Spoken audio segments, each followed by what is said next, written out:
This program is part of the Cosmic Potato Podcast Network. For more shows like this, visit our website at cosmicpotato.com. All right, you primitive screwheads, listen up. I am Iron Man. That's a big twink. Pizza Dude's got 30 seconds. You are a toy! It's Leviosa, not Leviosa. Why so serious? The city's flying. We're fighting an army of robots. And I have a bow and arrow. None of this makes sense. And welcome to World War G episode 224. I'm Troy. I'm AJ. Okay. So I don't think we really have anything to discuss beforehand, right? Or do we? Yeah, we might actually. Okay. So I went ahead and was like perusing Facebook not too long ago, and I came across like this random like website, and it's called rentafriend.com. Rent a friend. Yes. Okay. And I was just like, no, I might as well. I'll try it.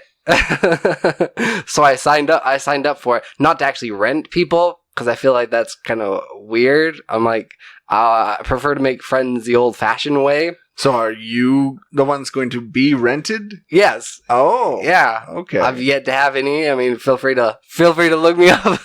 If you need a friend. Okay, but it was you've kind got of a friend interesting. in me. Exactly. Oh man, this is gonna go full circle See there. that? Yeah, I like it.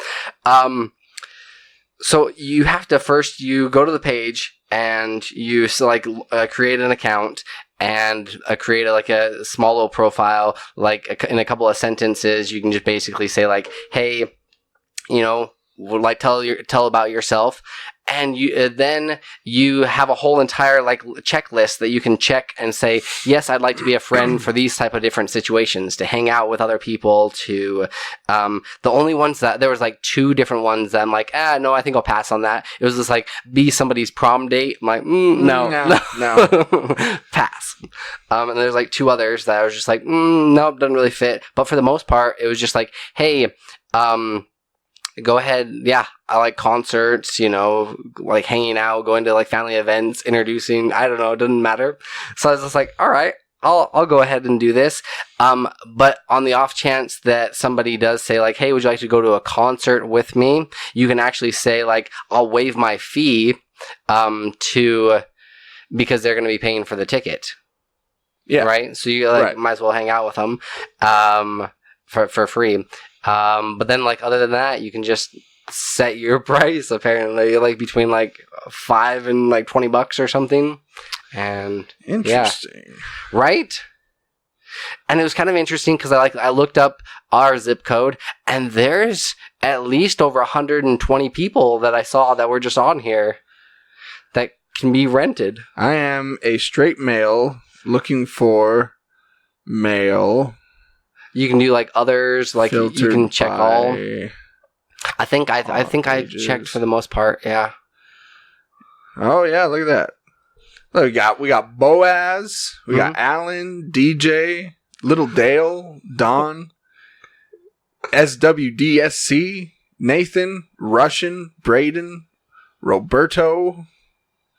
They have like females as well. They do. I was just searching for male. Oh, okay, I gotcha. I was going to see if I could find you, but I probably had to search a little bit. Got David, Cam, Richard, Azteca. You could have a friend named Azteca. Man. See, that's what, like, I would feel weird at the same time because it feels too transactional. Yeah. That, and like, if I actually did become friends with them, like, that would be like kind of, oh, how'd you guys meet? It was like on an app. They paid for me to be their friend at first, and then we became friends. Well, here's more information about Boaz. Yes. Because he was the first one I saw. Refined Southern gentleman to headbanging partier and everything in between. I like martial arts, mountain biking, snowboarding, fine wine, foodie, theater, art, pretty much a Renaissance man. Pass. He's also age 52. Double pass. Yeah. That's interesting. I was just kind of bored, so I created an account and made it. I've yet to see if it actually, I don't know, if anything comes of it, but yeah. If I had a vehicle, I might do this just to earn a little extra cash here. Right? Yeah. Extra pocket money. I thought I'd give it a try. See what comes of it. Although, yeah, there's still that part of me that would just be like, I'll just do it for free, just to hang out with you, kind of a deal. Yeah, I wouldn't do it for free. Yeah, you're like, no, no. So what's your price then, money. Troy? What's like $10, $20 an hour? How much do I have to pay to be your friend? I mean, what's the max that it goes to? I want to say it caps out at like 20. It didn't 20? Actually say, but like that was kind of like, a recommended amount. Like I'd probably, then I'd go in the middle. I'd do like 10. Okay. Yeah. Yeah. I'm a $10 friend. Oh, speaking of friends, might as well talk about this. Yeah. So we were talking about how you went and saw Child's Play and saw that you were talking about Aubrey Plaza. Yes. And I mentioned, she's best friends with Anna Kendrick. And it didn't make any sense whatsoever to me. Like that relationship compute. doesn't, because Aubrey's very sarcastic and not Anna Kendrick. It's not that she can't be. Right. It just... But Anna Kendrick's so sweet and cute and... I mean, I guess you've got to have like that one friend in the group that's like an odd duck. Yeah. And if you're not sure who that friend is, it's probably you. Right. Yeah. So I looked up some best friends here, and we'll go through a couple just kind of see if they make sense, if you can see them hanging out. So, for example, Cara Delevingne and Rihanna. Yeah. Yeah. All right. They both hang around like being pretty, I guess. Right. Going to like fancy parties together. Yeah. They're like Facebook friends, I would imagine. Right. Leonardo DiCaprio and Tobey Maguire. Okay. That's an interesting pairing, but it actually like kind of makes sense. Now here's the thing. They've actually been friends long before they were famous. Really? Yeah, they've known each other for years. Did Tobey Maguire befriend him like when he was doing like when Leonardo DiCaprio was doing like What's Eating Gilbert Grape? I think before he's just like, that. I feel bad for this child. Like, let's do a Make-A-Wish kind of a thing. And then, even before that? Were they like child stars? There's a spider on my together? Wall. Anyway. Squirrel! Yeah, sorry. Yeah, they were child star friends, and yeah. This one makes sense. They work together so much. Sophie Turner and Maisie Williams. Yeah, okay. That one makes sense. Jennifer Aniston and Jason Bateman. They've worked together several times. Yeah. So. Selma Hayek and Penelope Cruz. Is this like, but like, I wonder if this is like sometimes if it's a political or a, it's a move for them, a play for them that they're like, yeah, I'll be friends with them because like then that opens it up to me getting more movies or getting to make kind of help out their careers. Yeah. I don't know. Right? Maybe. I don't know if it's just like, or if they actually like go hang out and who knows? Okay, this one doesn't make sense to me. Kristen Stewart and Dakota Fanning. Let's see these guys. No, not at all. They look so different. Yeah. They don't like seriously, Dakota Fanning, she looks like she's been like photoshopped into that photo. Yeah. Right? And Kristen Stewart looks like she's about to like feast on a child or something. Yeah. Suck the bone marrow out of some young virgin or something. This is where dreams come to die. Cameron Diaz and Drew Barrymore. Okay. That makes sense. That's another. What was the Tina Fey? Who is the Tina Fey and Amy Poehler? Yeah, makes perfect sense. I think they're on this list somewhere. Yeah. Oh, they've got Jimmy Fallon and Justin Timberlake. Really? Oh, okay. Oh, yeah. Yeah, because they like to sing a lot and do like random like videos together. Justin Timberlake's been on the Tonight Show many times. They've done whole things. Yeah. Brad Pitt and George Clooney. Okay. How many movies have they done together? Like Inglourious Bastards. Was George Clooney The Oceans? George Clooney wasn't in Inglourious Bastards. Wasn't he? I don't think so. I could have sworn he was. I don't believe he was. The Oceans movie? The Oceans movies, yep. Let's see, they did Burn After Reading. See, these days their stars have Oceans movies and the Coen Brothers. Yeah. Anyway. No, maybe they haven't. Jennifer Aniston and Courtney Cox. That would make sense. Yeah. Hey, look, the whole Sisterhood of the Traveling Pants. They're all friends. Yeah. Oh, go figure. Yeah. A lot of them, okay, Anyway. The ones that make a lot more sense to me are these TV friends that come from television backgrounds. Yeah. Just because they're having to work so close with each other, and they're, or like these ones, you know, like the people from like the Harry Potter, like these long series, they become friends just because they have to work with each other for like, and, 6 or 7 years. Yeah, and you see those people more than you probably see your family sometimes, and oh yeah, you're just around them all the time. Yeah, it makes sense. It makes more sense. Here's a weird one, but true. Snoop Dogg and Martha Stewart. See, this to me actually makes perfect sense because Snoop Dogg, just getting high all the time. Right. And then he needs some munchies. That's true. Right? I guess that does make sense. And Martha Stewart, after prison, it'll change a person. So they have done a television show together too. They like do a cooking show. That's right, they did. Yeah. Anyway, I just thought that was interesting. So I just came across this story and I thought it might help a few people out there. So the Conjuring movies, yes, are convoluted, to say the least. Yeah. And so you might be thinking, what's the best way to watch them? What's the best way to... Because here are all the movies in the series. The Conjuring, and this is in release order. The Conjuring, Annabelle, The Conjuring 2, Annabelle Creation, The Nun, The Curse of La Llorona, and Annabelle Comes Home. Those are the ones in that universe. I did find when it's got the 2 L's, it makes that yeah. Yeah. Llorona. Is that really connected as well? It is. Apparently. Okay. So, here's what you can do. They give you a couple ways to watch them. So you can watch them in chronological order, which would be The Nun, Annabelle Creation, Annabelle Comes Home, The Conjuring, The Curse of La Llorona, and The Conjuring 2. Okay. That's in chronological order. Yeah.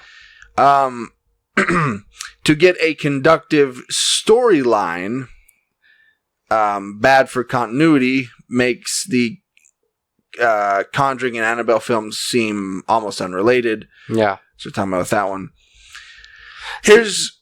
Oh, go ahead. Oh, I was going to say that the thing that kind of throws me off a lot of the times is the little thing that they throw at the very tail end. Mm-hmm. It kind of doesn't really connect any of the other ones because they were building up to this big bad nun as kind of being like the whole end all. Yeah. The Thanos. If you will. Basically. And then it was kind of a letdown as well. So here's what they recommend. And this is Screen Rant. Here's what they recommend. The Conjuring, Annabelle Creation, Annabelle Comes Home, The Curse of La Llorona, Nun, and The Conjuring 2.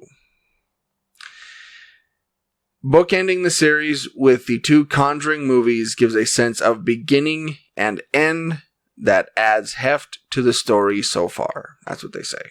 So far, with the newest installment coming out here soon. Right. Which is kind of strange because they completely left out some of these other movies that Blumhouse has done that they've tried to weave together, but yeah. Well, I think they're just going off the ones that tied directly into The Conjuring. Okay, I think. But the one that is completely throwing me off is The Curse of La Llorona. It didn't like. I mean, I didn't see it, so I watched at the very end. I watched it. It's a standalone, I mean, okay. The one thing that the connection was there was a priest beforehand. Not the priest that actually comes over and helps assist them out to kind of get rid of her. But he does make note and make mention of the priest beforehand that helped him out and kind of like trained him in these arts. Didn't you say that I thought you said Annabelle was in La Llorona, like really briefly. For a brief second. I mean, it kind of makes sense, but well, no, he just kind of makes mention of the doll. Of the doll, okay. Mm-hmm. Well, that's why then. That's why they threw it in. They throw it in there, and then all of a sudden it becomes, canon. Right. Like, I don't. So if that's the case, then Shazam and Captain Marvel should be in there too. Yeah, and Superman. Or Man of Steel. Aquaman, excuse me. Aquaman. Not Captain Marvel. Shazam and Aquaman should be in there because Annabelle has appeared in both of those films. Right. Made a bigger cameo. Exactly. Yeah. Which means that the Justice League movie and all those others are also tied in. Man, we need like this board. I know. With like strings Yep. attached to everything and kind of make the connections and figure this out. Let's go down this rabbit hole. I'm all about conspiracy theories. But speaking of other scary movies, yeah, Halloween 2 is reportedly begins filming this fall with Jamie Lee Curtis returning to reprise her role once again as Laurie. Mm-hmm. So it'll come out around Halloween next year. Yeah, it's set for October 16th, so a little bit beforehand, which makes sense.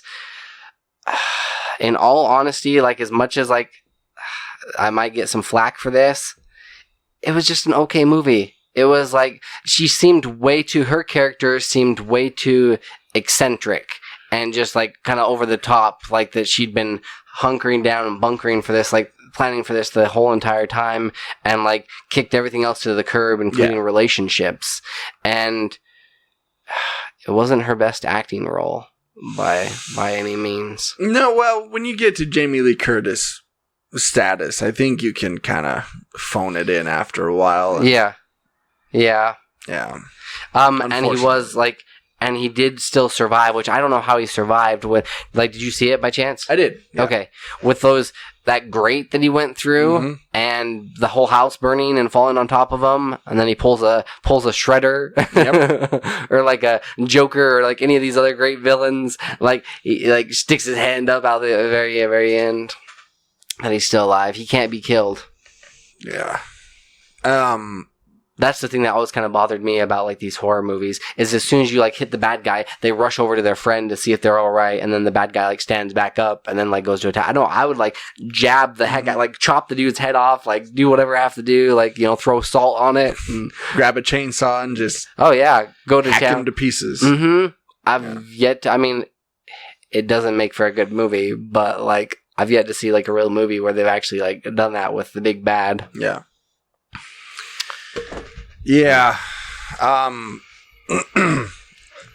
Anyway, I was going to get into more of Halloween and what were you going to say? Well, okay.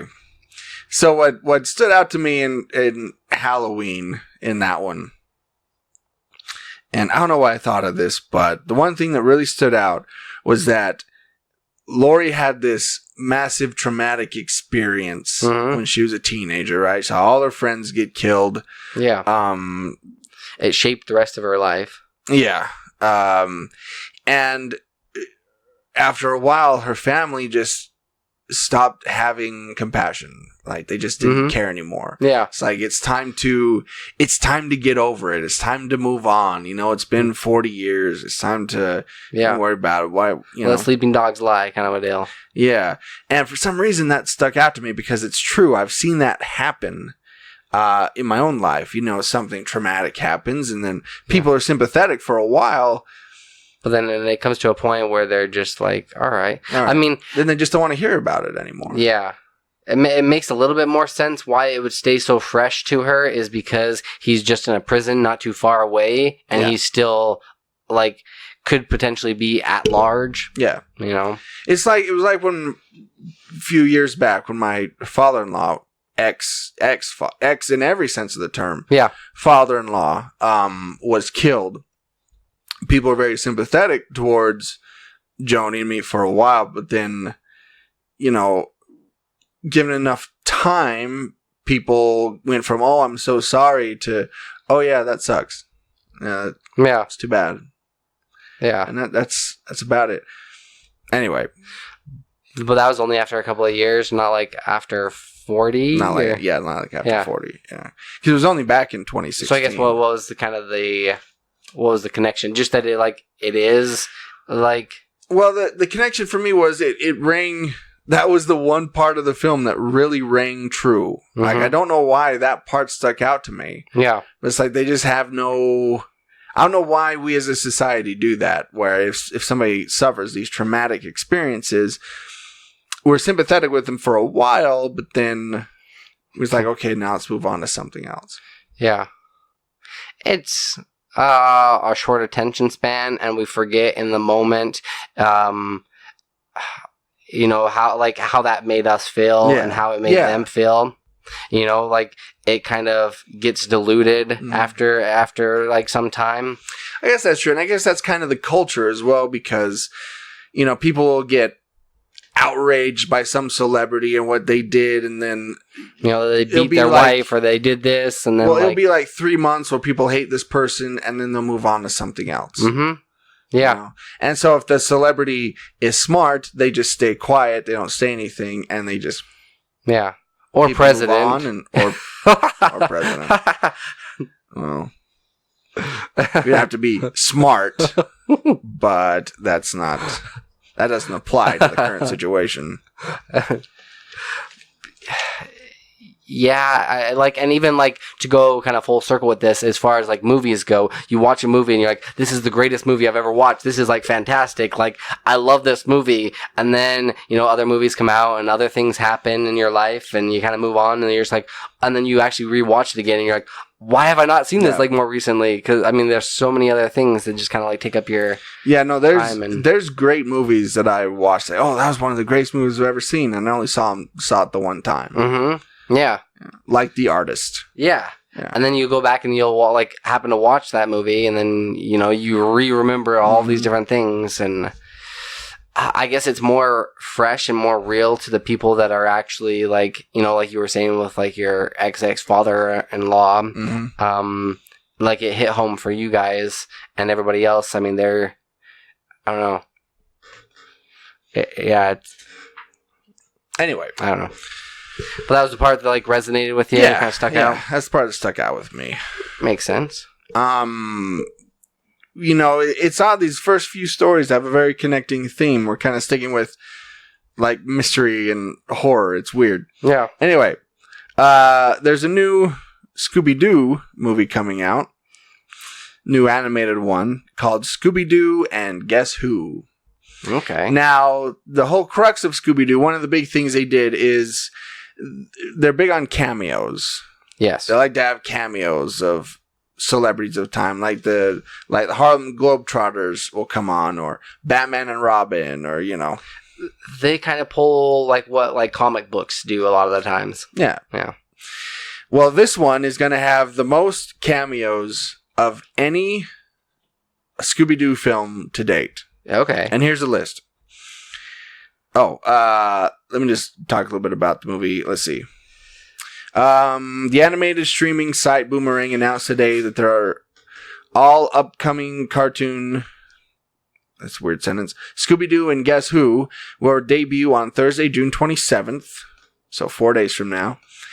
With new episodes every week until the season finale on September 19th. It will air weekly on Cartoon Network in the US before being available globally later this year on Boomerang. And based on the first trailer for the series that accompanied the premiere date announcement, it doesn't look like the vintage Scooby-Doo episodes generations of fans love growing up. It captures the spirit of the show, especially when it comes to all the celebs who will show up. From some of the biggest names in Hollywood music, comedy, and the NBA, to some of the most famous fictional characters in animation, literature, television, and comic books. anyone and everyone will be coming along to help Mystery Inc. solve cases. So, here are some of the cameos that will be popping up. First of all, Wonder Woman. And I think it's the Wonder Woman from, if I remember the picture right, from Justice League, like the Bruce Timm Justice League. I think it's that Wonder Woman. Okay. Then we have NBA superstar Chris Paul, Sia, Wanda Sykes, Ricky Gervais. Oh yeah, there you go. Wonder Woman, Weird Al Yankovic, Kenan Thompson, Steve Urkel, voiced by Jaleel White. Oh, wow. Okay. Penn and Teller, Batman, voiced by Kevin Conroy. Yeah. Jim Gaffigan, Abraham Lincoln, and Sherlock Holmes. Voiced by James Corlett. Abraham Lincoln, voiced by John DiMaggio. Okay. So, Sherlock Holmes, unfortunately, not voiced by Benedict Cumberbatch. Right? Or Robert Downey Jr. Right? They're probably a bit too expensive. Just a tidbit. But they were able to get Wanda Sykes. Yeah, but we can have Wanda Sykes. Wanda Sykes, Kenan Thompson, sign a Weird Al. Check. Yeah. Check. I don't think Weird Al's... Weird Al seems like the kind of person that'd be like... He's pretty affordable. Mm-hmm. Like, he does... Children's birthday parties. Like, show up at this, like, all right, sure, whatever. Yeah. I'm Weird Al. Let's do it. I think it's more for like name recognition. Yeah. Like just to get his name out there, to stay relevant, to stay hip, to stay cool. Jaleel White was working at the local Burger King. And he was like, oh, okay, yeah. Right, sure. No, he was managing. He was a manager, Troy. Like, yeah. Oh, of course, yeah. He probably overseen a few Burger Kings. Yes. Yeah. So yeah, these ones do kind of have a theme together so far, but it's official. The Shining is getting a sequel after 39 years. Yeah, like almost 4 decades, and it's coming out this Halloween season. It's going to be entitled Dr. Sleep, which is based on the book that came out in 2013. But like I was reading through the article, and it's by ilovehalloween.net. Like this is who reported it. So I mean, they've got credentials for sure. Of course, yeah. We don't get pull anything if we haven't like vetted them, you know. It's like New York Times and ilovehalloween.net. I mean, it's like they're on the same plane, neck and neck for sure. But they were saying like one of the scariest movies of all time, The Shining. I'm like, hold on a second. All right, calm down. Yeah, calm down. It wasn't like I've seen it at least like 4 or 5 times, and I mean, it's decent. It's got some creepy parts in it, but like the scariest movie of all time, no, not really. It's got some iconic lines like that people like still remember to today, and if a movie can do that after so many years, that's pretty impressive. I would definitely say it's a classic. Yeah, for sure. It's a classic horror film, but scariest.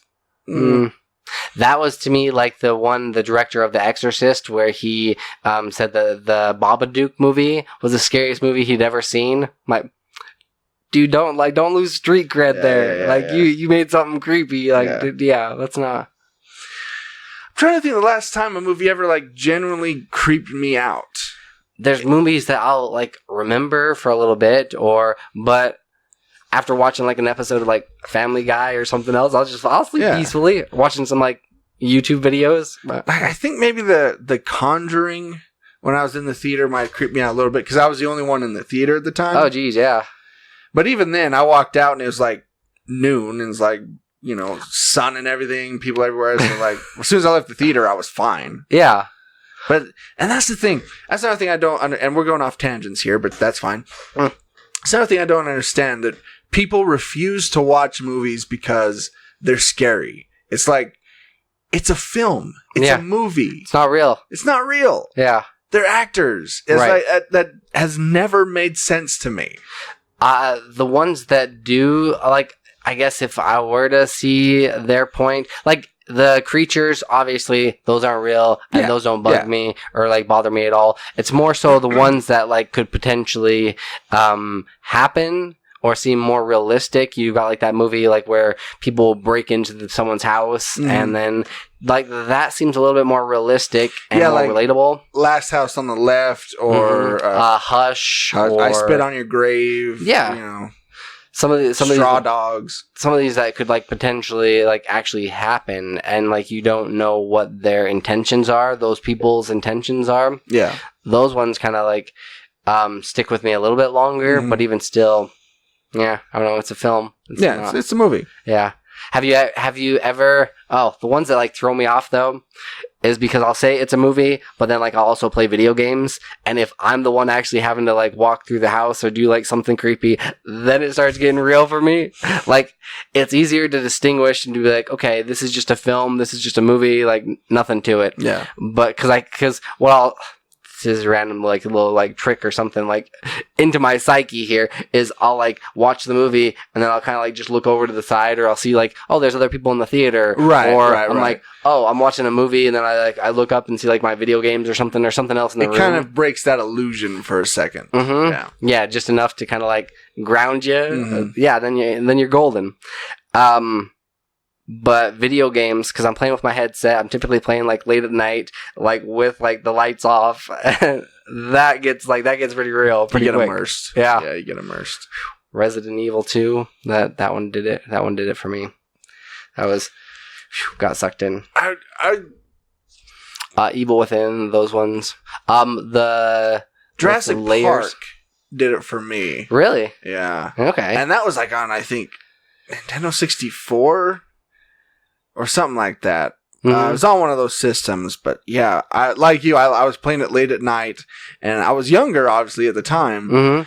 And yeah, that kind of. You're probably what, like 8 or 9 or something, maybe? Well, if it was a Nintendo 64, I was probably an early teenager. Okay, I got you. Maybe 12, 13 around there, maybe 18, but yeah. I don't know, but you know me, I don't. When it comes to supernatural and stuff, I don't believe in that stuff anyway. So yeah, doesn't even faze you at all. So the fact that it's a movie dealing with ghosts, which is for me fake, something fake dealing with something fake, it's not scary. Yeah. There hasn't been like a ghost or some sort of like creepy movie like that that's like really scared you. No, I mean I've seen The Exorcist. I've seen all that stuff, and I was able to sleep just fine afterwards. Yeah. All right. But that's just my skeptic brain. Yeah. And I think a lot of it is I know how movies are made.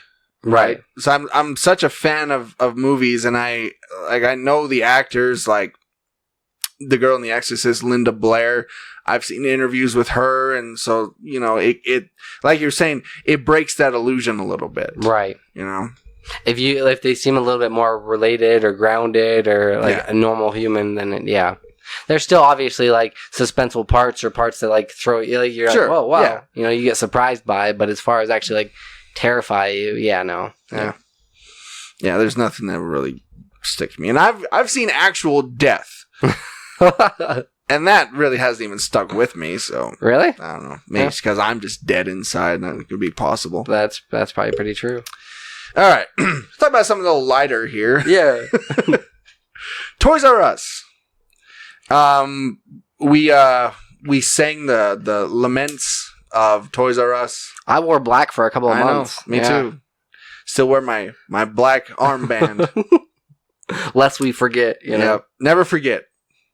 Back in 2018, Toys R Us closed all their stores because of bankruptcy. Along with like our childhood dying a little bit. Yeah. Our childhood closed also of bankruptcy. Yeah. Well, probably. Creative bankruptcy. Imagination bankruptcy. That's what we suffered from. Yes. But according to Business Trade, True Kids CEO, and they're the ones that kind of took over Toys R Us. True Kids CEO Richard Berry is currently talking with toy manufacturers with a plan to sell on consignment.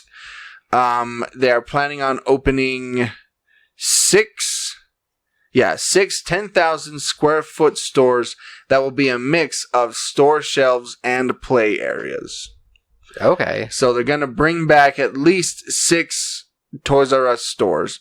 But it's going to be like a McDonald's play place. Like, it's going to have, over here, you're going to have all the toys and action figures and stuff. And over here, you're going to have, like, a ball pit. And I imagine it's going to be a little bit, like, cooler and more, like, hip, if they want to be relevant. Sure. You know, than a ball pit.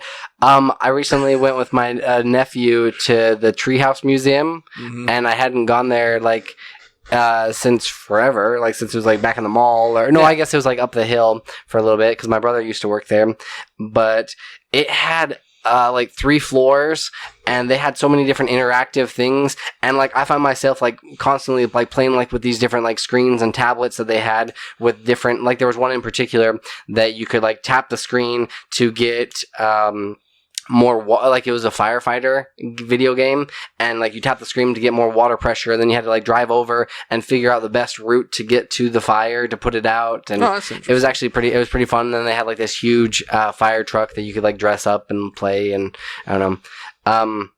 But I think if they made it like way more interactive and kind of had like some like 3D virtual reality, you know, some different things, then I imagine they'd stay pretty relevant. Like the latest and greatest stuff, like they keep updating it constantly. Sure, like if you throw like VR in there, or, you know, something like that. I can see that. Yeah. Do they say where these locations are going to be at? No, not yet. Mumbai or something? Yeah, right. Like, yeah, right now it's just kind of in the early planning stages, but... Okay. Yeah. Another prequel. The Hunger Games is getting a prequel, I guess, or a sequel. You know, The Hunger Games is getting a prequel next year, set 64 years before the first book. Which is kind of interesting to me because it's not like they've done a prequel. Like typically the author will do some sort of book beforehand and then they'll make an adaptation of it of a movie, but this is straight like from their ideas. Yeah. And this to me actually has a lot of potential, and I'd read like the Hunger Game book series. Did you get a chance to, like back in the day? No. Okay. I never did. I read it just because I wanted to have like an opinion, like because people would be like, "Oh, you know, have you read them?" Like, "Oh, they're the greatest books ever," and I read them, and I was like, "Nah, okay." And then I did watch the movies, and the first one was like decent, and then like the other ones after that, it kind of like trickled down. But this to me actually seems like it could be pretty like interesting, and it'll be kind of interesting to see if they utilize any of the not utilize any of the characters, but their names from the, like, you know, like Snow, right, and some of these other guys, that they were actually involved in the first Hunger Games. And I really, like, honestly hope that this is a lot more brutal and they make it like a rated R movie. Right. They might not, but yeah, because they've already bought the rights to the film, or to the film rights to the book. Mm-hmm. That's already been set. Hopefully, what'll come from this is maybe J.K. Rowling will see this and go, maybe I could do something similar. Yeah. Like if Suzanne can do it, maybe I can. And they're probably real friends in real life. I'm sure they are. Yeah. I'm sure they are. And we'll actually get a new book, an actual novel set in that, instead of just, you know, textbooks and screenplays. Yeah. Yeah. Yeah. This to me, like, if they were to go like full, because this is the initial Hunger Games, so they haven't like added all this new technology to it, right? Yeah, right. So it's going to be kind of a little bit of a difficult task because they're going to have to go back 64 years and kind of make it old school and not make it seem so new. Right. And I imagine that the book is going to be about the leading up to the first Hunger Games, like you were saying, and all the events that led to that. So that could be kind of interesting. Because I don't remember the exact timeline in the first. I think they may have said it, but I think it was like the 63rd or 66th, and then it was like because then they had like because they did for the, I think it was like for the 64th installment, or is like the 65th, they had that, they're like, well, we're bringing back previous ones, like previous winners that are going to be competing in this again, kind of a deal. Just mainly to bring Katniss Everdeen back into the picture and to have her compete so he gets another opportunity to try to kill her. Right. Yeah. So the timeline adds up. Yeah. All right. We'll see. So we talked about, I believe it was last week, about we weren't sure why Swamp Thing was canceled. Right. On the DC streaming service. Because they really, it was after the first episode, they're just like, all right, yep, we're good. Like, nope, we're canceling it. Well, this might be an answer. Okay. DC has shut down all of their imprints except for their main books. Meaning, they shut down Vertigo, which held Swamp Thing. They shut down DC Kids. They shut down DC Black Label. All that stuff has been closed. It's done. Oh, jeez. Vertigo, I love a lot of their graphic novels that they put out. That's that to me is the biggest. I hope that they sold it off to somebody else to potentially to Image or someone of these other guys. I don't think they did. I think they just shut it down. So I think that's a way to consolidate everything. Mm-hmm. So I think maybe some of those characters will now end up on the DC Comics proper. Will end up in those comic books. Okay.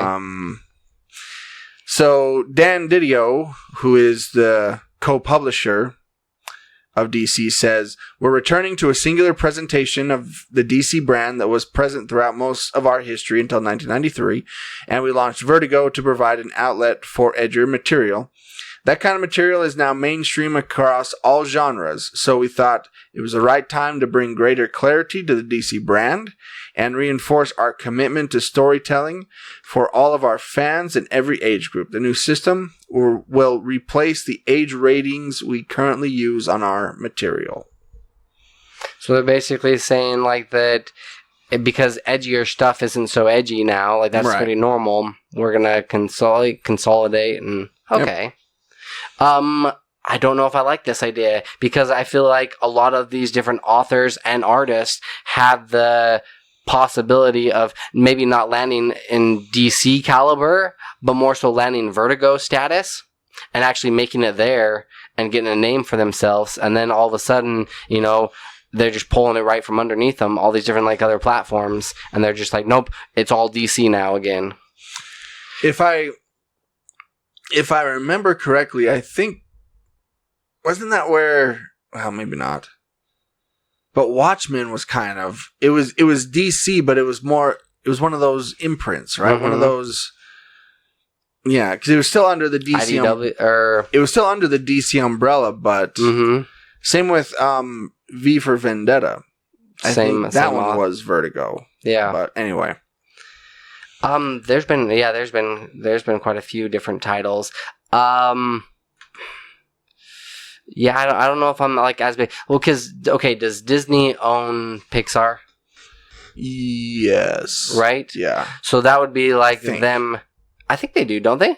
That'd be Disney kind of consolidating. Hey, we purchased all these different things. We purchased Fox Sports. We want to do it now. Same with Pixar. Because wasn't that the initial thing?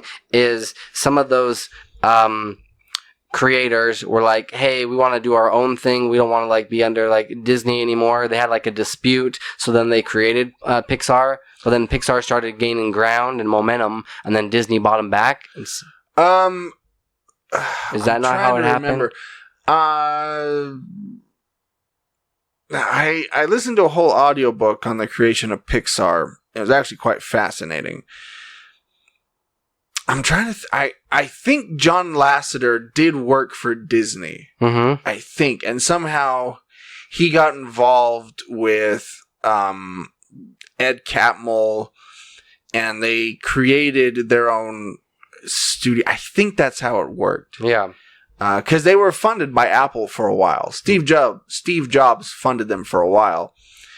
Then after they after he died, I think Pixar started to lose money. So I think that's when they went to Disney. If I remember correctly, I think that's what it was. But I mean, would you be all right with like it's like I mean I know it's on a lesser level, but it's still kind of like that same comparison. Would you be cool with like Disney, pulling Pixar back and there are no more Pixar? Because it is all technically Disney, anyways. I wouldn't say it's on a lesser level. Well, I'm just meaning, DC is pretty huge, but it's not Disney level, right? But I'm saying, like, Vertigo is probably the equivalent to Pixar. Right. I see what you're saying. I see what you're saying. And yeah, that would bother me because Pixar has always been kind of almost like the anti-Disney. Right. Or they're able to do other stuff that isn't just princess related. Whereas as Disney was kind of like the old school type of thing, Pixar came along and they were kind of like this new young upstart that started winning all the awards and that sort of thing. And so I totally get what you're saying. I mean, Vertigo's the exact same way. Like, DC's just like, hey, wow, they've made some traction. All these other things, platforms, all the other ones that they're closing have made some traction. We're going to pull it back. But at the same time, Vertigo wasn't started by, like, other creators. Vertigo was always part of DC. Yeah. It was just kind of another branch. Right. Okay. Yeah. But... still. Yeah, but I know. I see what you're saying. So anyway, long story short, I think that's probably why Swamp Thing was canceled. Okay. It's because they were like, they fell under that, and now DC's pulling them back in there. Yeah. But so it's still DC. It's still DC. Correct. Yeah. Right. I don't know. Well, maybe it's this. Maybe because the comic book and characters getting canceled, that they didn't want, people to watch the TV show and want to go then check out the comic books and have nothing there. Right. I don't know. Maybe that was the reason. But okay. Even then, it's like comic books dictating the television shows dictating the comic books. I don't know. Mm-hmm. I always thought they should be separate, but agreed. That's me. I don't know. Who knows? But at least it feels like they've, like, kind of... I mean, there's more of a reason for it. Yeah. But last week we also did talk a lot about, like, E3. Yes. And how Keanu Reeves, is going to be in Cyberpunk 2077. Mm-hmm. And it was really kind of funny because, like, the fans are really pushing for this. Like, Keanu Reeves came out and was talking about the game, and he was saying how breathtaking it is. Then a fan happened to yell out, "You're breathtaking." Keanu Reeves is like, oh, that's like started laughing about it. Got like cheers from the audience. And then actually he said, hey, we're going to give him a free copy of it when the game comes out to that person that yelled it. Nice. But now, like, the fans, they want for 100%. So if you complete it, if you get a platinum on this game, they want it to be called "You're Breathtaking" is the award that they want it to be called. And right. I've always loved it because I like random trophies, and I don't go out of my way to like platinum a lot of games. Yeah. Or 100% them. But there's occasionally some that I really want to like that I enjoy, so I'll go back and play them and try to do that.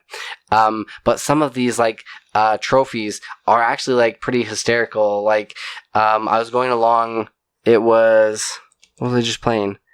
It was like the Spider-Man one. They'd kind of made they'd have like these like different like clever quirky ones that only like they were like almost like another chance for them to have an Easter egg. Yeah. So I really actually kind of like this idea, but it feels to me a little bit like the fans, once they come up with a good idea, they have to almost get like a petition, or they have to like do something in order to actually make enough of a stir that the game developers will listen to them. Yeah. But that's the only thing that I'm kind of like, I don't know. I mean, if it needs a petition or like fans doing that, but We'll be such old men in 2077. Right? We'll be in our 90s. Oh, geez. By then, I hope they can just take your brain out, and put it into something else so that you can still... So you can live forever. Yes.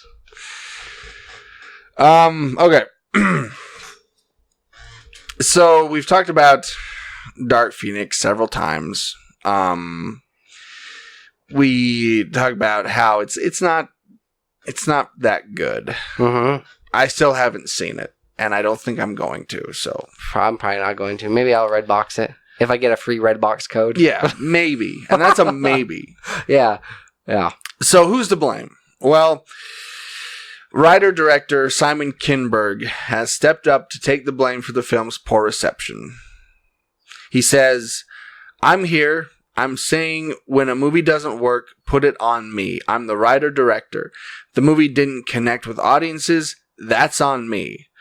I actually really liked the movie, and I had an amazing time making the movie." I mean, honestly, there's no way to know. And that's the thing that I think can drive people crazy and keep them up and be thinking about the movie's failure years later. If the lesson you've learned is that you had the wrong date or you didn't have good marketing, that's not a good lesson. I really think that Sophie Turner is to blame. That's who I'm throwing under the bus. I think that's pretty bold of a director to do that, because that could potentially ruin his career or make it to where nobody wants to hire him because he had such a bomb. Yeah. I mean, I appreciate him being honest about it. Yeah. Saying, yeah, look, I'll take the blame. But my whole problem is, and we mentioned it before, is that you don't care about these characters. No. You have not been setting up this universe. The universe, yeah. Well, they kind of have, with some other, a couple of the other ones, right? Yeah, I mean, if you look at the first 3 X-Men films... well, no, I'm talking about, James McAvoy. He's played Professor. Oh, yeah, okay. I'm getting yeah. But if you look at the first X-Men films...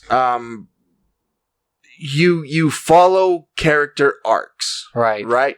You follow Wolverine's story. You follow Magneto's story and Professor X's story, and you get to know these characters, and you follow them throughout these 3 Even films. Mystique had a pretty awesome arc. Even Mystique. Then you go to these other ones, and though they do have characters that appear throughout them all, like you were saying, James McAvoy and Michael Fassbender, Jennifer Lawrence. Yeah. They're all there, but then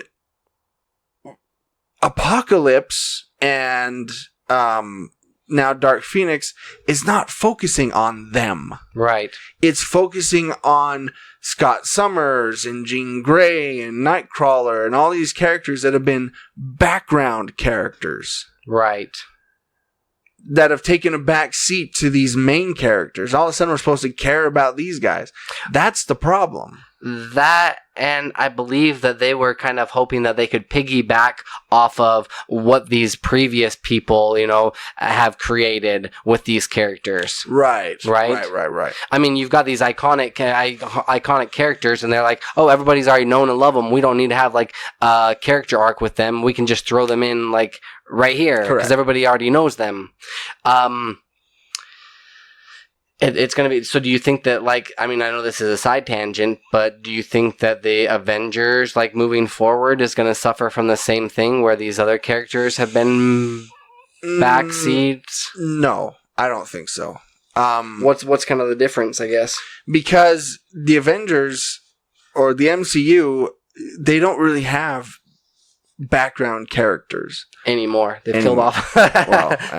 I mean, no, but they've brought up, and we know all these characters. We know Captain Marvel, we know Black Panther, we know Spider-Man, we know Winter Soldier and Falcon and all these guys. Yeah. They're not D-list characters in the universe. Right. Well neither would be yeah, I guess I get the difference here with X-Men, where they were just kind of piggybacking off of the other celebrities there. I mean, what they brought to that role. and with these guys, they've kind of like come up through the ranks as well. MCU took its time to get to know these characters. 20-something films. Yeah. That's the difference. Like, yeah. We don't care about those side characters, and the fact that they were jumping so far ahead in time, right? That it's just you just have a complete disconnect. The reason First Class worked and was popular is because it was new and it was fresh. You get all these new characters. All of a sudden, you want to follow these characters. Great. Then the reason Days of Future Past worked is because it was a perfect melding of that new movie and the old ones. Right. Yeah. With a couple of cameos thrown in there, yeah. That's why it worked. Then all of a sudden, you get Age of Apocalypse and Dark Phoenix. Yeah. And all of a sudden, you focus on characters that have not been, to date, set up as someone we should care about. Mm-hmm. Yeah. Yeah.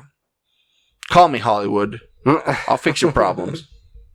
So what do they do? Like, do they just sit on all these characters for a while and then try to revamp it again? I think that's the plan. Really? Yeah, I think they're going to hang on to the X-Men for a little bit, find the perfect place to introduce them into the MCU. Let the comics kind of do the storytelling for some time. Yeah. And then once they've actually found a good, restarting point, drop them back in there. Like, I think we'll see the X-Men appear within the MCU the X-Men proper within the next 5 years. I think in the next couple of years, you're going to see, you're going to hear things about mutation and mutants and stuff. You're going to start to hear that with these next MCU films. I'm willing to bet.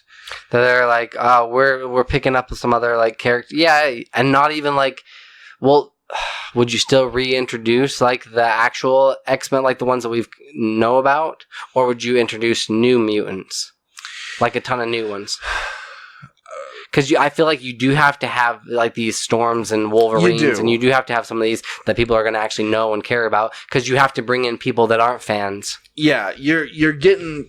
They will introduce those core people that everybody knows. Right, I'm pretty sure.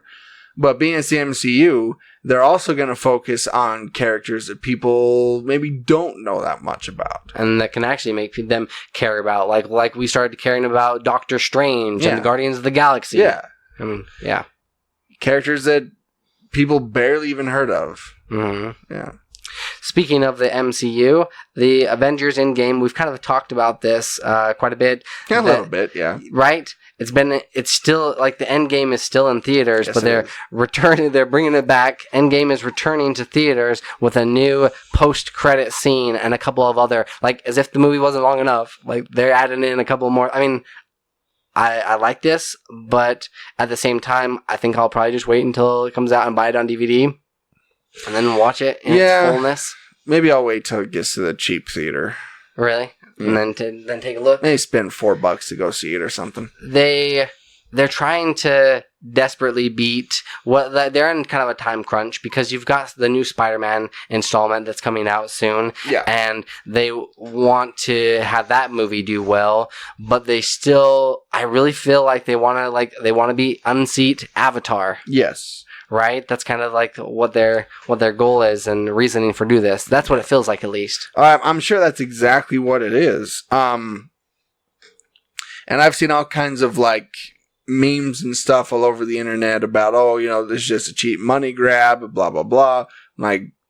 Yeah. Yeah. Do you guys not know Disney? Right? That's what they do. They're remaking all of their animated features into live action. Yeah. That's a cheap money grab. Nobody sees that. Aladdin's still in theaters as well, and they're just it's a cheap money grab for Avengers to do this. I think no one's saying that, but anyway. I think a little bit is because, you get okay, I'm going to relate this to sports, and I might lose you here, Troy, but you get a player like LeBron James, and a lot people dislike him. I'm just kidding. Oh, damn. I know who LeBron James is. You get a character like him that you need he's so good and so great at what he does that people hate him just because of that. Right, because, I feel like a little bit this is happening with the Endgame, is people are like, it's done so well, it's made enough money, like, all right, we get it, like, you know, let it die out. But at the same time, I still want to see it beat Avatar, just because I didn't much care for Avatar. Well, that's the thing. Nobody did. I don't know why it made so much money. Because it came back out in 3D and everybody wanted to... Hey, that's what it is. So, as of right now... Yes. As of this recording, the worldwide box office for Avatar is $2,788,000,000 blah, blah, blah. Yeah. Okay?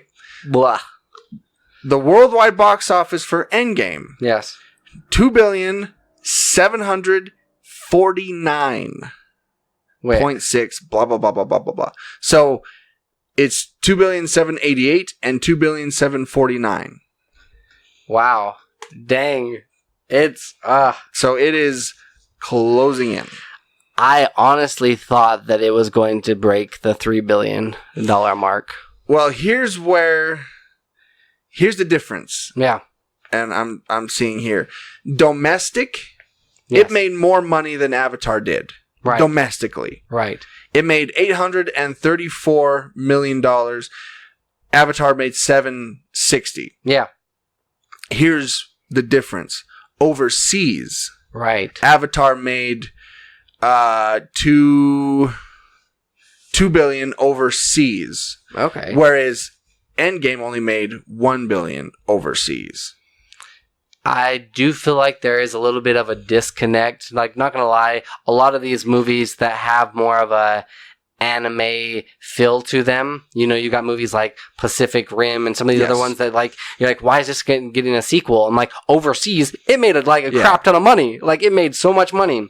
And then it makes sense. I feel like with Avatar, it kind of connected a little bit more with, you know, there's a lot of people over in like these other country, like China especially, right? There's a lot of like Asian countries that are like Asian people that will go out and like see this movie. I feel like Avengers might not hit as close to home for them. Like, they'll appreciate it and it'll still do like super well. Yeah. But I don't know, because it's kind of like set in New York or perhaps. No, you know what I mean? I totally know what you mean, because if you look at pictures of people over in Japan or China or that sort of thing, they have like Hello Kitty pasted on skyscrapers. Yeah. Right? They have Pokemon. Like, that's just part of the culture. Like, it's not some subgenre. No. Or just for nerds or geeks. No, it is part of the main culture. It's on food, like all sorts of different food items and candies and treats and everything. I mean, we even talked about it before, where you could get married like with Pikachu beside you, kind of a deal, you know. And so they're more plugged in to that culture than we are as Americans. Right. You know, we don't like to go out on the streets dressed up in public and stuff like that. Mm-hmm. Japan and China, they do all the time. Yeah. Like, that's just their thing. They'll go out with like cat ears and fox tails hanging and stuff like that. Like, that's what they do. I feel like also it's a little bit like we were saying, like, what was that one Cyberpunk one that recently came out that did really well? Like, Westerns would obviously do a heck of a lot better here in the States than it would overseas. Right. Any type of Western whatsoever. Yeah. You know, there's just certain movies that, that you can relate to, or you can find like a common ground with, you know? Agreed. I'm trying to think of something that's like even on the level of Hello Kitty over here, you know? Like, it's over I would overseas. say, I don't know. Maybe the closest we've ever gotten. Mickey Mouse? Yes. Yeah. I would say Mickey Mouse. I would say Simpsons. Okay. Just stuff that's just beloved by everybody. Like, you don't have to be a particular person to enjoy The Simpsons or to like Mickey Mouse. even Superman comes close. Okay. He's the only fictional character I know here in the U.S. anyway that has like statues. Right. Well, there's also Rocky, but anyway. So I think that's the closest we get over here. But even then, that's not on a level. Yeah. Like where, yeah. Even then, that's kind of a niche thing, you know. Whereas is overseas, those anime characters are like, it's like reality TV over here. I mean, it's massive. Oh yeah. Yeah. I still don't know why like Avatar did so super well. But they're gonna get what, like 5 more installment or 4 more installments? 4 or 5, yeah. Yep.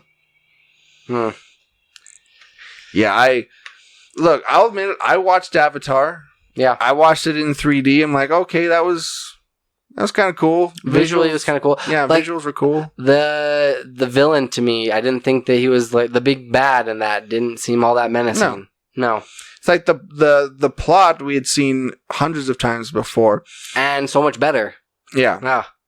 But you talk about the visuals in Avatar. I would say that the visuals in Infinity War and Endgame are just as good. They're on par with it. Oh, for sure.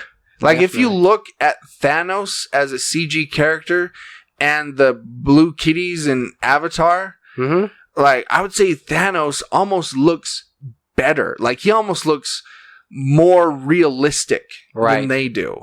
Yeah. I would agree with that. Even like that, like some of those battles and fight scenes that you have, like you take Avatar, their fight scenes where they're fighting on the back of those other creatures that fly around. Yeah, I mean, that's right up there with, like, you know, Doctor Strange and these guys bringing in everybody else. Yeah. I mean, you look at...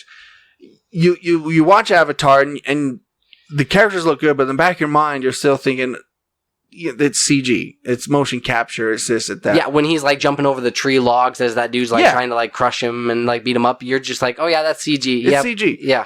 But you watch a movie like Endgame or Infinity War and you see Thanos... To me, anyway, you don't see a CG character. No. To me, he's as real as Iron Man or Captain America or Thor. He's just another character in that film. Yeah, just as tangible. Yeah, just as tangible. Anyway. I think they made a better, like... Yeah, from, like, real character to these other, like, fictional kind of... I mean, not fictional, but, like, more animated or... Yeah. Motion captioned characters, they're closer than I would say. Like, there's a bigger distinction between, like, Avatar and the humans and the creatures themselves. Yeah. I don't watch Thanos and think, oh, that's Josh Brolin. I watch Thanos and think that's Thanos. Yeah. Yeah. Alright, anyway. Speaking of movies. Yeah. So probably the last Marvel Netflix series debuted. Yeah. Jessica Jones, season 3. I watched the whole thing in the span of about 3 days. Oh wow, okay. Which wasn't too. It was only 13 episodes. Oh, that's not bad at all. Yeah. Then again, each episode is an hour long, so that was 13 hours of about 3 days, 72 hours, 13. By sleep. It took up a lot of my time. Yes. Okay. Pretty much all my free time was devoted to watching this. Here's what I'll say. I enjoyed it. I thought it was pretty good. I thought it ended the series well. Did it end the series for everybody else as well? Yes. Well, okay. It did. It tied up all the characters. It left you satisfied. Which that's a big task to do, especially with only 13 episodes. Yeah. To tie up not only Jessica Jones, but everybody else. And there's a few characters that had some interesting arcs to them. There was... Here's the thing with Jessica Jones. All right. I've started like Jessica Jones, that series, more and more. Yeah, this one was one that you'd like watch the initial 6 episodes and kind of like fell off, but then like went back because of season 2 kind of brought you back into it. Yeah. So you rewatched the first season. Yeah. The only, I've seen Daredevil, every episode of Daredevil. Yeah. I've seen every episode of Jessica Jones. The others, I haven't. Luke Cage and Iron Fist, Punisher. Yeah. I haven't finished those. I haven't finished Punisher season 2 yet. Yeah. No. Yeah. I forgot there was a season 2 of Punisher. I haven't even started it. Yeah. But Jessica Jones is probably my second favorite because I think she's a very interesting and compelling character. Yeah. Whereas in the first season, she was a little one note, but as the subsequent seasons, you get to see more of her story, more of her backstory, more of her relationships, and she starts to come into her own. Okay. And so I like the fact that it's kind of it's a detective story. It's a noir story. It's, I like that with added occasional superpowers. I also like the gritty realism of it. Okay.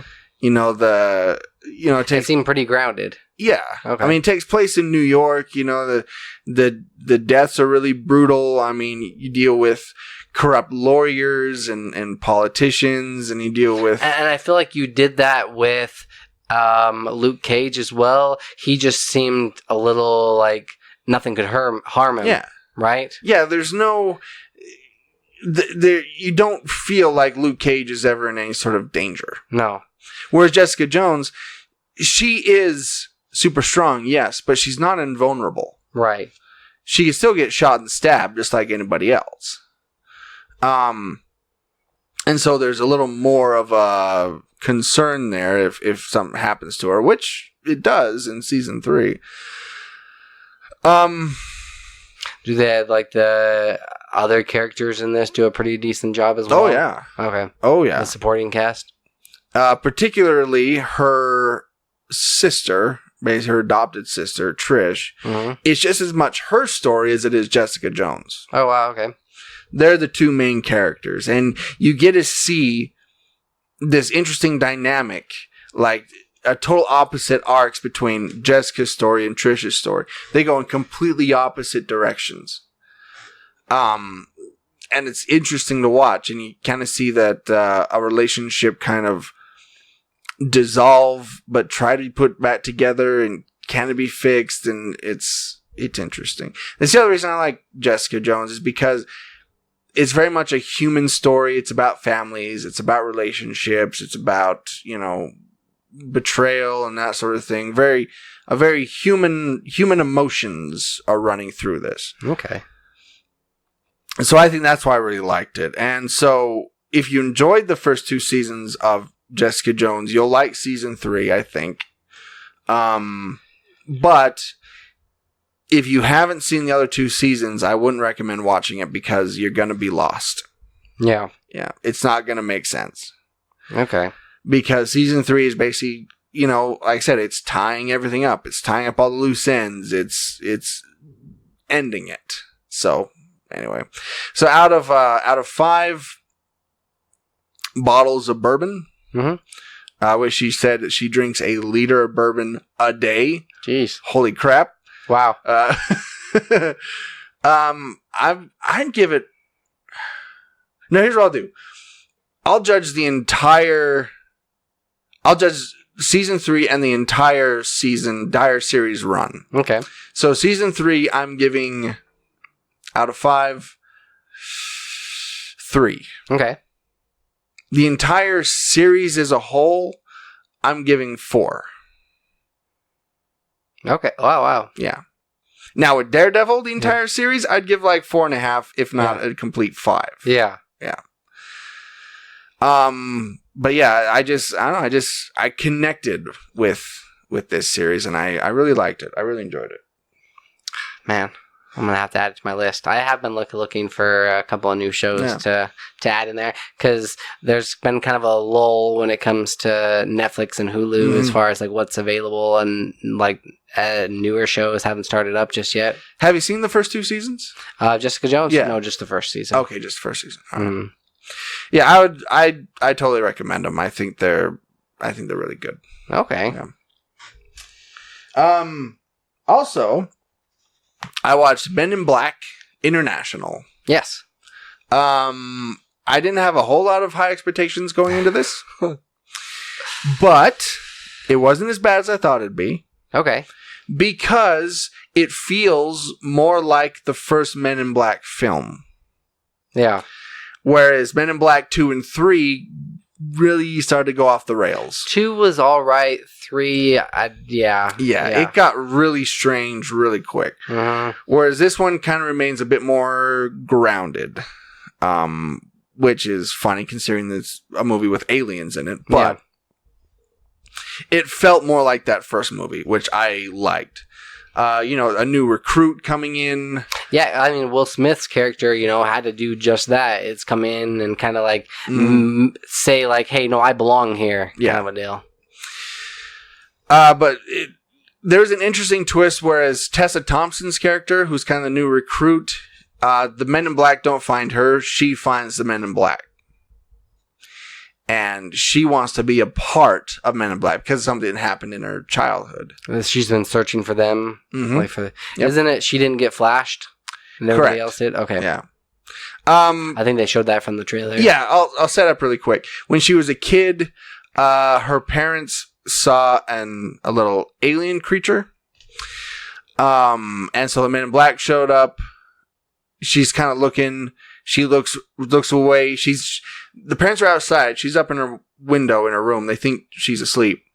So Men in Black come. They flash the parents. Just as they do, she kind of looks away real quick. Yeah. Over at the little alien creature. And so it doesn't affect her. All right. So she kind of is spending the rest of her life trying to get involved with this group. Which she ends up finding them and ends up teaming up with Chris Hemsworth's character, Agent H. Seems to do a pretty good job. Yeah. He plays a character. He plays an agent that's seen a lot of stuff. Like he's been around the block, and he's like, it's not his first rodeo. Yeah, and so he's kind of become a little lazy in what he does. He's kind of neglected, or just kind of little blasé. Basically. A little blasé about it. Okay. And so he gets this recruit that's all gung-ho and wants to know everything, and so you kind of get that dynamic. But I will say, it's a little predictable. This is kind of, I was going to say, with Chris Hemsworth's character, this is post Endgame. Yeah. Right? So it'll be kind of interesting to, I mean, he'll be just fine, but it'll be kind of interesting to see where he goes if he does more of these comedy, because he's done that in like even the newer Ghostbusters movie and some of these other movies. He's done comedy, so it'll be interesting to see where his career takes him. I would like to see him do a drama, personally. Same. Yeah. I want to see what he does with it, but a mobster movie? Yeah. Right? That'd be good. But yeah, as I was saying, it's very predictable. Okay. You know where it's going to go. As soon as they introduce the prospect of a mole, maybe there's a mole in the Men in Black, you know exactly who it is. Yeah. At least I did. Yeah. So it wasn't a big surprise when the big reveal came. Yeah. What? Oh, yeah. No. Like, oh. Did the person actually have a mole on their face? No. Oh. No. It wasn't that on the nose? No, it wasn't. No. All right. So out of 5 neuralizers, I would give it probably a 2.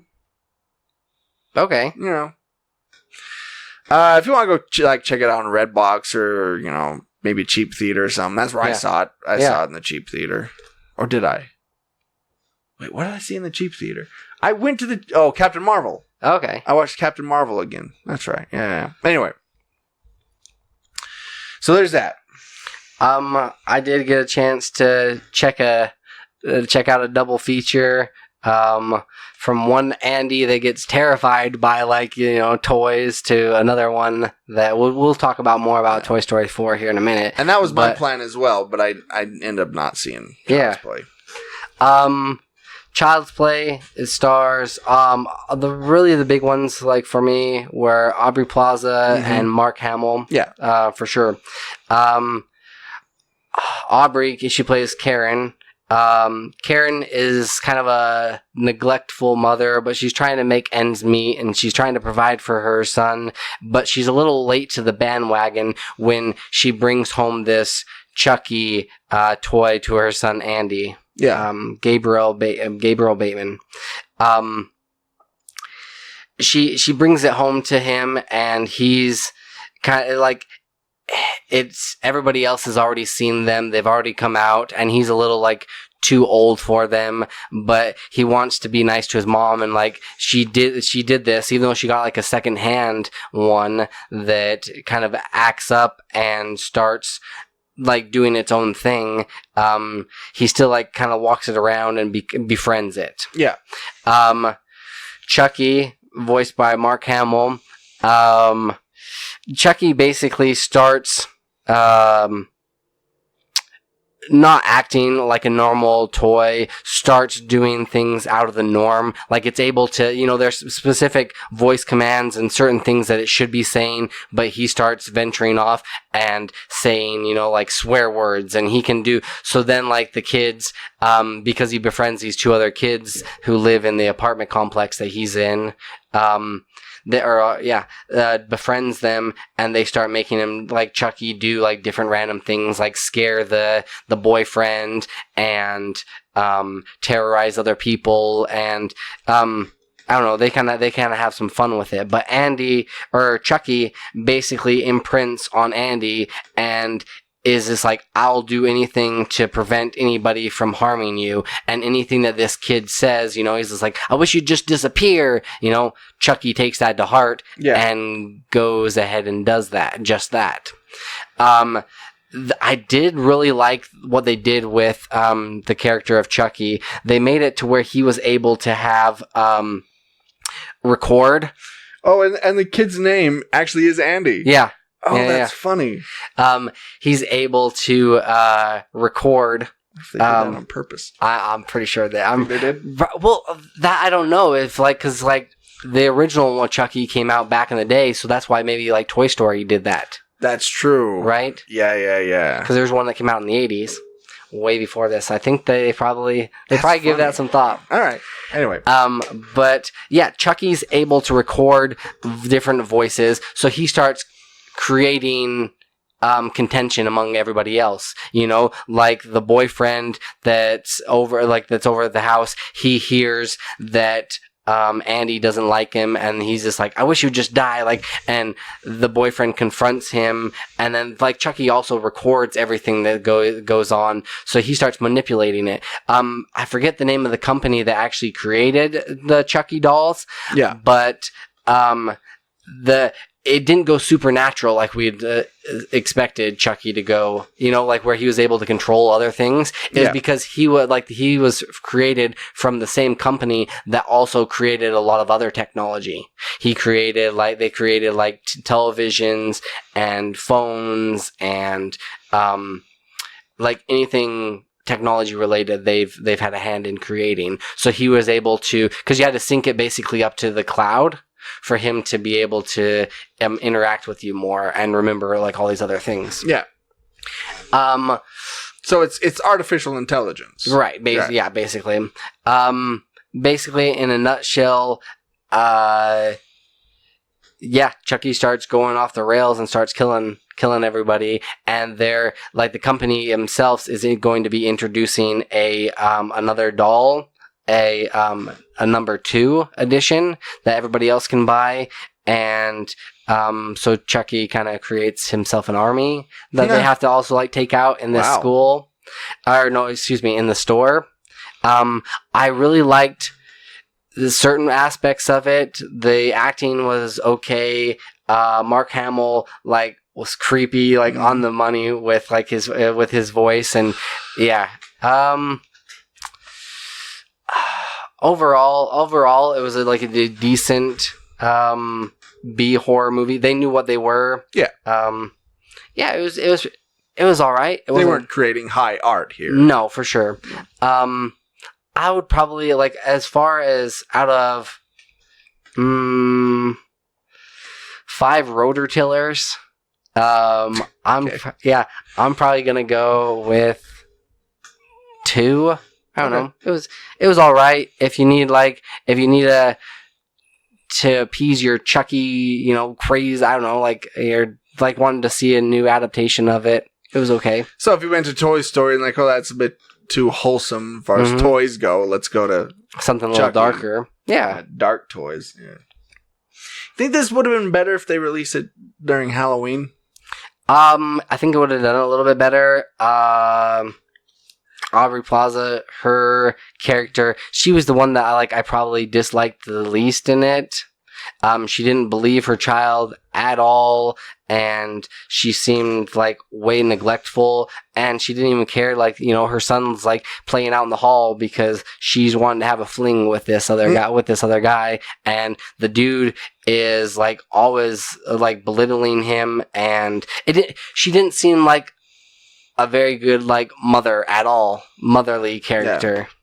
I think sex with Aubrey Plaza would be boring. I just get that sense. I actually think it would be way creepy. I don't know. I imagine she introduce a lot of I don't know. She'd do some weird stuff. Yeah, some weird stuff. Yeah, yeah. Having seen some of her other movies, I'm pretty sure she's into some weird stuff. You'd have to definitely have a safe word for sure. Right. There'd be choking involved and all sorts of other stuff. Yeah. All right. For one that we both saw, though. Yes. Toy Story 4. The final installment. Is it too soon to say that? I'm pretty sure. I know that they've had a couple of interviews with Tim Allen and Tom Hanks. And kind of they've said, yeah, this is a nice little bow.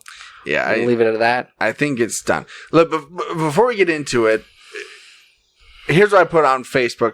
Pretty much my thoughts. Yes. And I think it's a pretty apt description. If Toy Story 1, 2, and 3 were the original Star Wars trilogy, 4, 5, and 6, Toy Story 4 is The Last Jedi. Okay. Yeah? It's It's set in the Toy Story universe. Yes. And it's got characters that you're familiar with. It's still an enjoyable, watchable film, but does it feel like a Toy Story film? No. Not to me, it doesn't. No.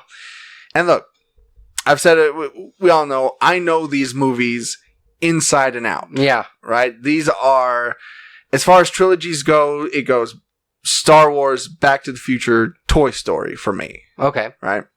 So I've seen these movies dozens of times. I know the characters inside and out. I know I can quote along and say the lines right with the characters.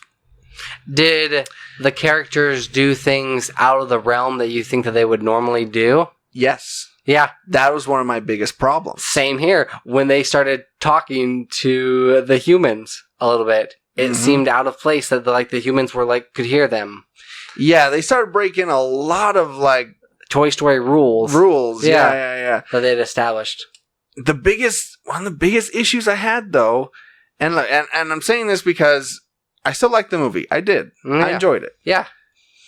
But the Toy Story films have always been about the dynamic between Woody and Buzz. Right. They were the stars.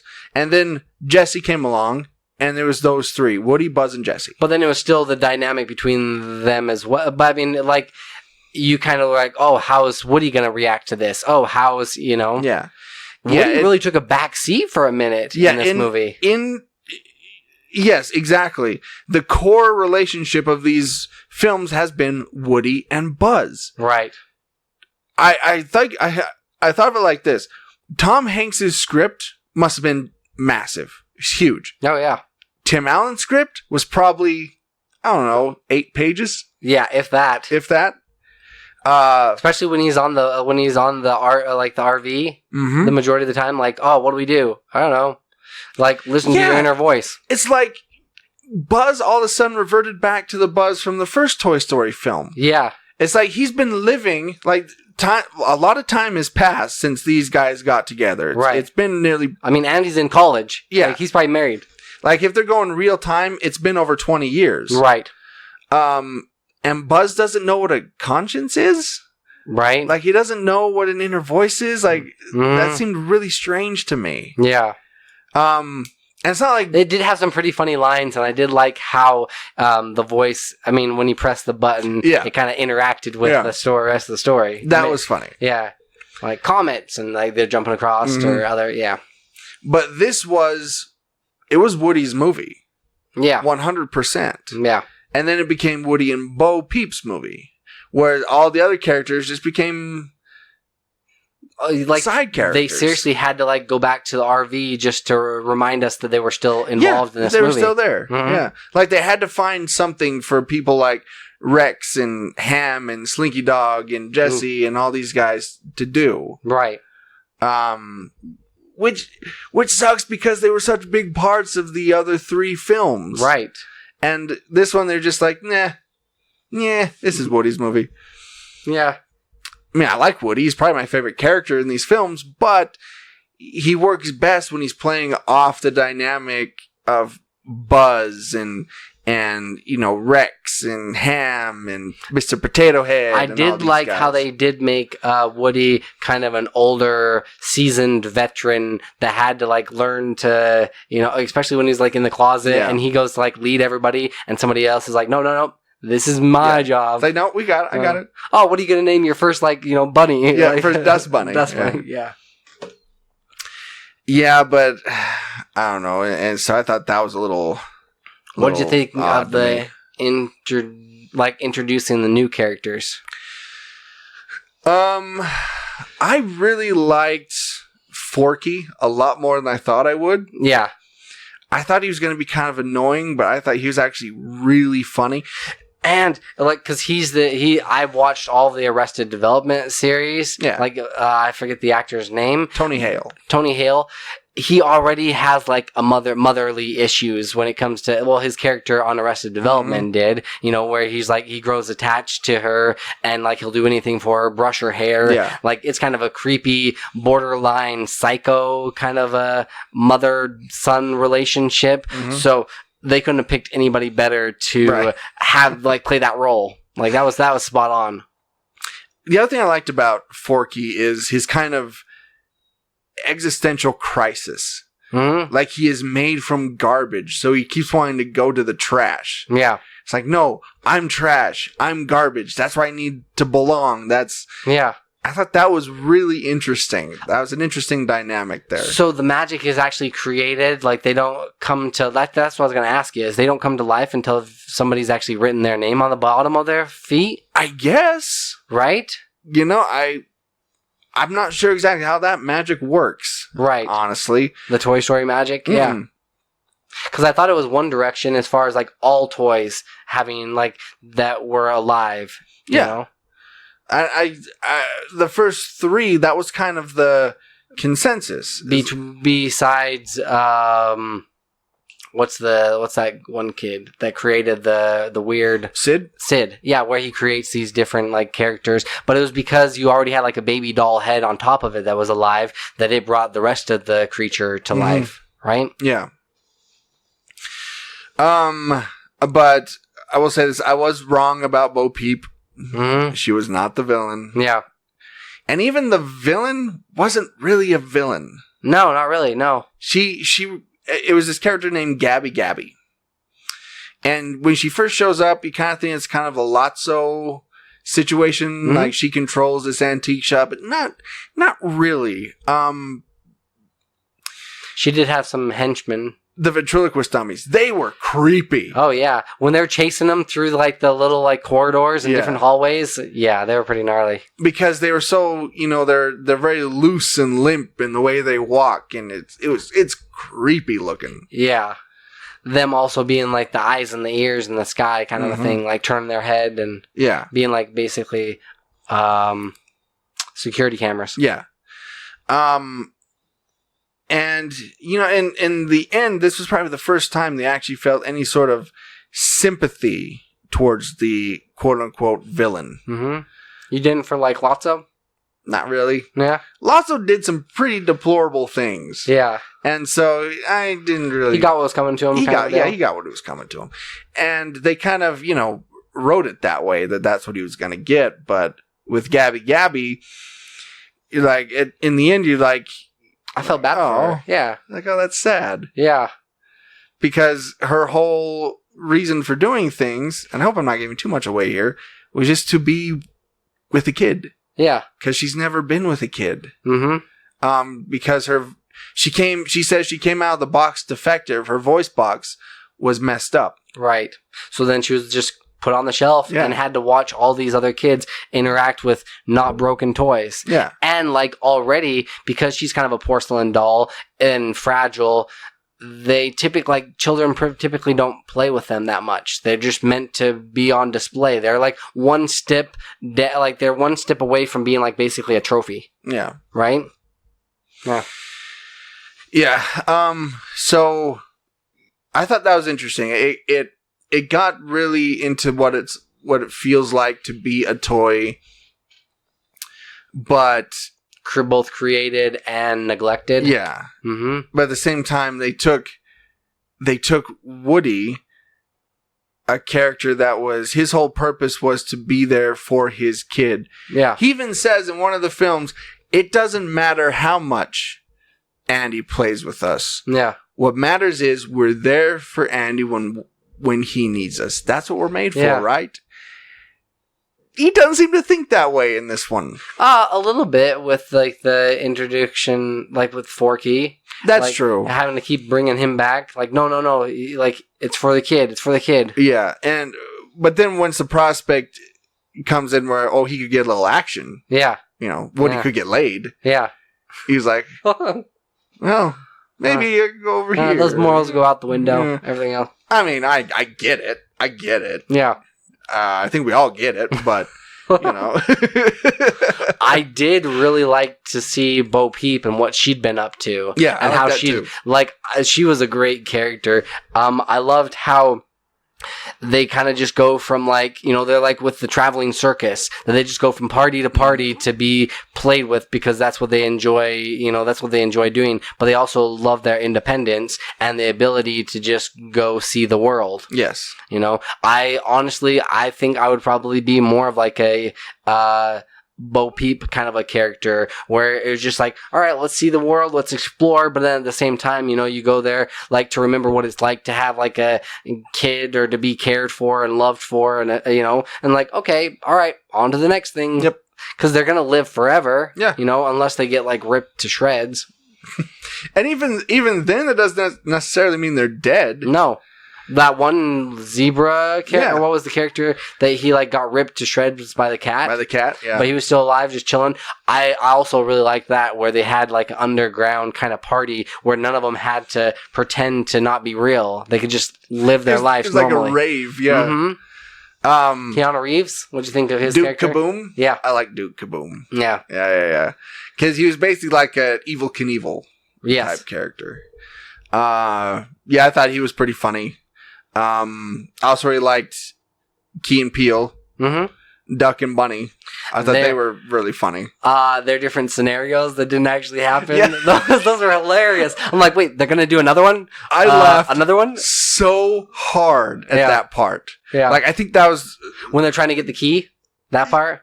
Yeah. And they kept saying, "Well, we could. What about winner chicken dinner?" My favorite is where like she goes home, you know, she does this whole story, lives out her, and then did you stay to the very, very end? They had a couple of other like little random scenes. Did they? Mm-hmm. Yep. I'm trying to think if I stayed the whole time. Maybe I didn't. Yeah. They kind of. I wish I would have stayed. Definitely stayed to the very end on this one. All right.